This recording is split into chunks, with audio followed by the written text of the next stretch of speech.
Well po mga kababayan, si Dante Maravillas. May statement na agad si Sara Duterte sa possibility na buhayin yung impeachment laban sa kanya. Advance mag-isip si Sara.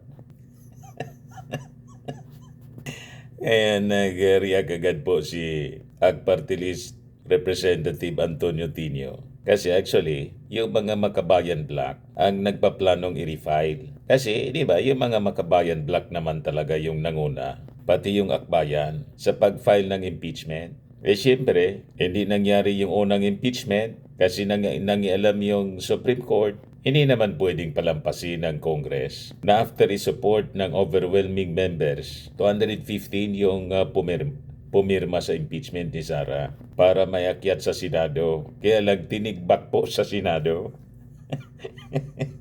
Di ba niya, Mr. Maravillas, in-archive lang. Nilibing pa rin po. Kahit buhay, nilibing na buhay yung impeachment laban kay Sara. Ngayon, binabaliktad ni Sara yung kwento. Ito nga yung kanyang statement, mga kababayan. Ayan o.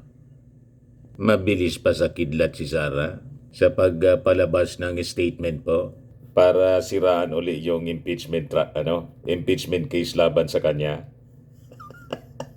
Pinapalabas na bargaining chip na naman daw ito para sa 2026 budget. Ayan o. Sabi ni Sara Duterte, the latest pronouncement by some members of the House of Representatives on a new impeachment complaint is not surprising. Its timing reveals a pattern that has become all too familiar, sabi po niya. Not long ago, Senator Chis Escudero, Congressman Toby Chanco, and several House members revealed that back in February 2024, signature for my impeachment were being courted in exchange for budget allocations.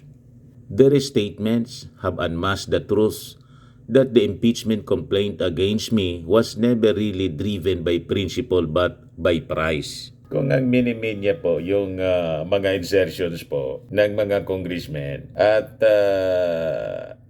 senador, yung mga nagkinabang po sa insertions, lalo sa Senado, yung 142 billion, mga kaalyado niya. Si Chis Escudero, si Jinggoy, si Joel Villanueva, mga kaalyado niya. Si Bungo, si Bato. So ang ibig sabihin, nagkinabang po, mga kaalyado niya. So meaning, mga kababayan, yung sinasabi niyang bargaining chip, lumalabas po na bargaining chip para tigbakin yung impeachment, di pabor sa kanya. Di ba po? Kung yun ang ibig niyang sabihin ng bargaining chip daw po. Ano? Despite such revelations, no inquiry or investigation was conducted to hold anyone accountable for the billions of pesos that were squandered on political warfare when they should have been used to serve the Filipino people. Anong walang investigation? May ilang senador na nga na mga kalyado po ninyo, before Christmas daw, makukulong na. Yan yung statement ngayon ni Ombudsman Boying Rimulya. Before Christmas niya, may mga senador nang makukulong. O di ba? So baliktad po yung mga pinagsasabi ni Sara Duterte. Kung budget sa 2025 ang nagkinabang po sa insertions mga kaalyado ng senador, nagkinabang po sa 142 billion insertions. At yung insertions na yon, ginawa ng kanyang kaalyadong dating Senate President si Chis Escudero. Ayusin po. Kaya lahat po baliktad yung mga pinagsasabi ni Sara Duterte. Sabi pa niya, now this constitutional mechanism is being dangled once again as a bargaining chip right before the 2026 national budget is passed. To those who continue to exploit the impeachment process, stop hiding behind the language of good governance. I have always stood ready to answer any allegations grounded in fact and in truth. Anong ready to answer allegations? Di ba tumakbo ka sa tumakbo ka sa Supreme Court on technicalities. Kaya nga hindi natuloy yung impeachment in archive. Nang sabi po ninyo, I want a bloodbath. Pero iba naman yung ginagawa ng inyong abogado, iba naman yung ginagawa ng inyong mga kaalyado. Kaya lang nabawasan ngayon yung kaalyado po ninyo sa Senado kasi si Batorni de la Rosa, Batorni, nasabi guided siya ng Holy Spirit, naging ghost senator na ngayon, nagtatago kasi, hindi na makita. Ghost senator siya. Sinabi kasi ni Ombudsman Boyeng Rimulya na nasilip na niya yung signed digital copy ng warrant of arrest mula sa ICC. At ngayon, lalong magtatago si Bato de la Rosa kasi sinabi ni Atty. Harry Roque na nailabas na niya yung warrant of arrest ni Bato de la Rosa. Sabi niya, sabi ni Harry Roque, Senator Bato, your warrant of arrest is out. Huwag kang pakidnap. Insist that you have the right to be brought before a Philippine court first. You see, mga kababayan, nabawasan yung kaalyado ni Sara Duterte. Nagtago na si Bato de la Rosa, pero sige pang sweldo habang hindi na nagtatrabaho. Logi yung ating mga mamamayang Filipino po. So sila na lang mga kababayan yung naniniwala dito. I have always stood ready to answer any allegation, sabi ni Sara, grounded in fact and in truth. But I cannot remain silent while the impeachment process is being twisted into a budget-driven racket. Filipinos deserve better, sabi po ni Sara. Syukran. Syukran ang syukran. Tama po kayo na Filipinos deserve better. Kaya nga, dapat kayo po ma-impeach ng tuluyan kasi wala namang pakinabang sa inyo bilang Vice Presidente yung ating mga mamamayang Filipino, kundi perwisyo ka lang po sa ating bansa. Di ba ba? Kaya rinisbagan po ni Party List Antonio Tino si Sara Duterte sa kanyang naging statement. Sabi po ni Tino na yung impeachment niya ni Sara was not and could not have been discussed during budget deliberations as it is not a program of the government. Sabi ni Tino, not at all discussed niya. Hindi na pag-usapan yan. Hindi ever na pag-usapan yun during the budget process. Hindi naman yun part ng any deliberation of any office or program of government. Mere allegations niya. Pure speculation at this point. Wala pang ang bagong impeachment complaint. Kahit yung sinasabing magre-refile by February, yung mga complainants, at this point niya, drawing pa lang yun, kumbaga. And yet, nagsasalita na siya as though kasado na ito at meron ng mga kung ano-anong akusasyon. Inunahan na ni Sarang siniraan yung plano.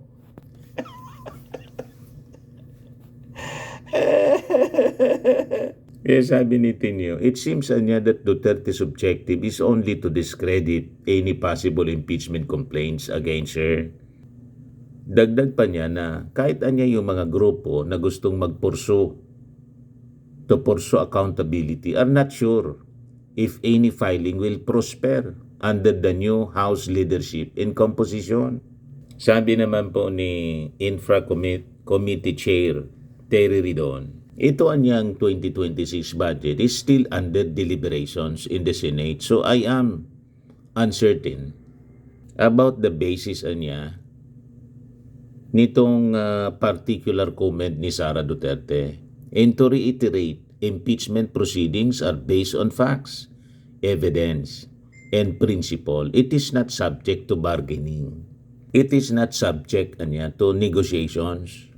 Malabo yung mga statements mga kababayan ni Sara. Pure speculations at sinisiraan lang niya. Mga uto-uto lang po ang maniniwala sa kanyang statement. Di ba? Unless uto-uto po yung pagpapauto kasi uto-uto nga yung mga Filipino maniniwala sa lahat ng sinasabi ni Sara. Pero yung mga matitino po yung pag-iisip at nakaintindi, never na maniniwala po sa mga pinagsasabi ni Sara Duterte. Kasi ito, sa totoo lang po, balido ang mga reklamo na nakapalaman po sa articles of impeachment laban sa kanya. Yung unang article po, yung pagbabanta niya sa ating Pangulo. Yung pangalawa po, yung paglunok ng confidential funds. All of these valid accusations na until today, wala man po siyang paliwanag other than after siya na magbanta, sinabing, hindi man na niya ako nagsabi niyan.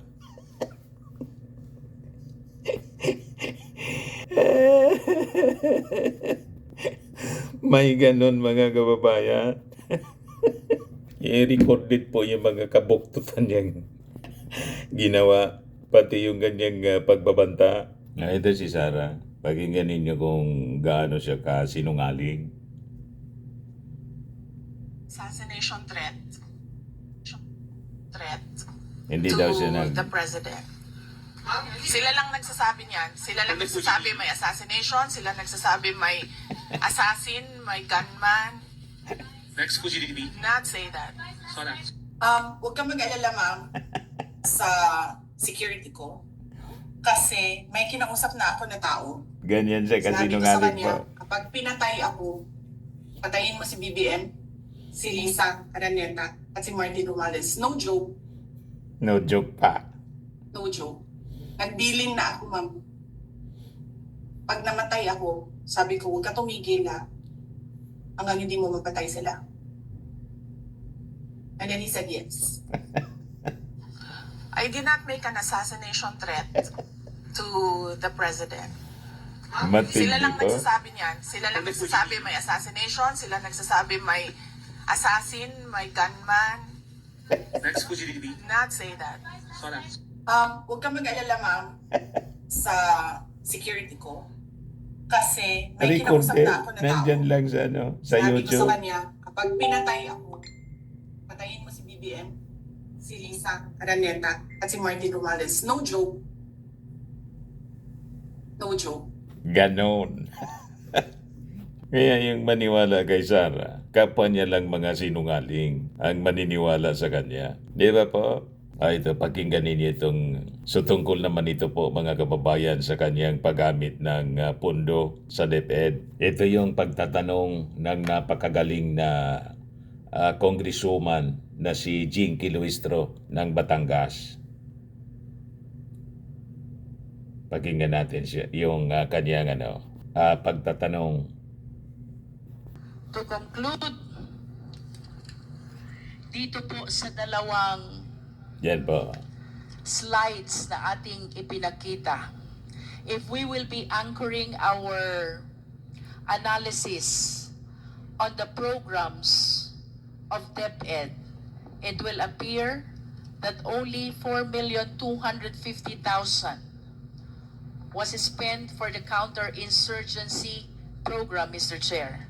And therefore, there remains an unaccounted amount equivalent to 10,490,000 out of the total confidential fund, which is 15,540,000. Meanwhile, Mr. Chair, if we will be anchoring our analysis on the location of the source of information and the location of the recipients of the Youth Leadership Summits and the Information and Education Campaign, what is consistent with respect to their location is equivalent only to the amount of 4,282,000 pesos. So, there remains also an unexplained amount of 10,490,000 pesos. Nasaan naman po kaya itong amount na ito? Mr. Chair, in conclusion, I wish to believe that the confidential fund of the Department of Education was not properly recorded Ganon. at its best, or misspent or misappropriated at its worst. It is the humble submission of this representation that there is a prima facie case of malversation Malversation And in po addition, ginawa niya, no? an Ni apparent Sara. case of breach of public trust. For us to be able to know whether there is malversation, 4 elements must be present. Number 1, there must be a public official. 2, he is the custodian of fund. 3, the fund must be for public purpose. And 4th, the public official took, appropriated, misappropriated, or consented, or through abandonment or negligence, permitted another person to take them. For the information of the public, ang malversation po can be done intentionally. We call it dolo, which is with criminal intent. And it can be done as well by negligence. We call it culpa, or by negligence. In other words, with or without criminal intent. If the 4 elements are present, which I believe they are present, there's a prima facie case of malversation. With respect to the breach of public trust, this is the violation of public's confidence in a public officer's ability to serve with integrity, impartiality, and in accordance with law.